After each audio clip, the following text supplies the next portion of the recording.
Welcome. This is Let's Talk About That. In Nigeria today, many citizens live in fear, not just of criminals, but of those meant to protect them. Police brutality has become a recurring tragedy, from unlawful detentions to extrajudicial killings. Stories of abuse continue to surface. But why does this culture of violence and impunity persist? And more importantly, what steps can Nigeria take to stop it without violating the rights of officers or citizens? First, we must confront the roots. The Nigerian police force was designed during colonial rule to serve the interests of the colonial government, not the Nigerian people. That foundation of control and suppression never truly changed after independence. Over the years, policing remained forceful and reactive. But police brutality exists not just because of history, it exists because of what I call system failure. So, what exactly is responsible for this failure? One, weak oversight. Officers accused of abuse are rarely investigated or prosecuted. Internal discipline, where it exists, is often quiet, delayed, or non existent. Two, poor remuneration. Some officers earn barely enough to survive, leading to widespread extortion and abuse of power. Three, inadequate training. Many officers lack proper human rights education, conflict resolution training, or tools for non lethal engagement. Four, militarized approach. Police often operate with a war zone mentality, treating citizens as threats rather than partners. Five, political interference.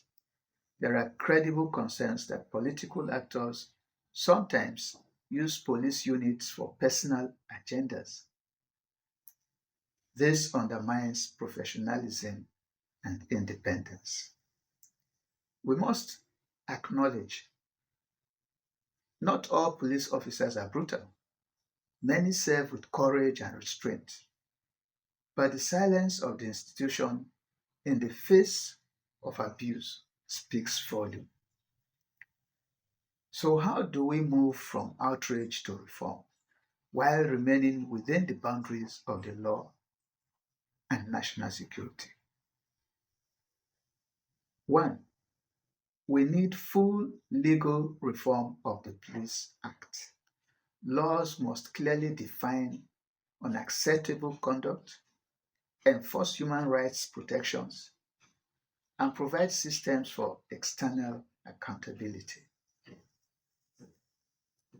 Two, we must establish an independent police oversight commission. There should be a legally empowered independent civilian body with the power to investigate and prosecute police misconduct. This commission must be insulated from political interference. Three, there should be transparent disciplinary measures. Officers found guilty of abuse should face publicly documented disciplinary actions. Secrecy only fuels distrust. Number four, as a matter of urgency, there must be better pay and working conditions for police officers. Improving the welfare of officers is not a bribe, it's a foundation for professionalism. A frustrated, underpaid force is more likely to abuse power. And number five, government should invest in body cameras and surveillance equipment. Body cams and dashboard cams can protect both citizens and officers from false accusations and expose the truth. Six, human rights education and psychological support. There should be mandatory training on citizens' rights, the use of non lethal force, and psychological evaluations should become part of the structure of the force. Seven, government should encourage community policing and public trust. Officers should live and work within the communities they serve, building trust, not fear. Number eight, there must be judiciary and legislative reforms. The courts must treat abuse cases with urgency, and the National Assembly should prioritize police reform bills with enforceable consequences. The fight against police brutality is not an attack on the police, it is a defense of justice, safety, and accountability. Nigeria cannot grow as a democracy if its citizens live in fear of those sworn to protect them. Reform is not just necessary, it is urgent. Let's move beyond hashtags and headlines and start demanding lasting institutional change. Well, if you found this breakdown useful, please like this video, drop a comment with your thoughts, and subscribe to the channel. Let's talk about that.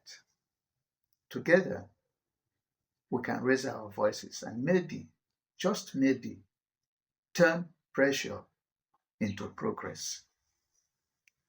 See you in the next video.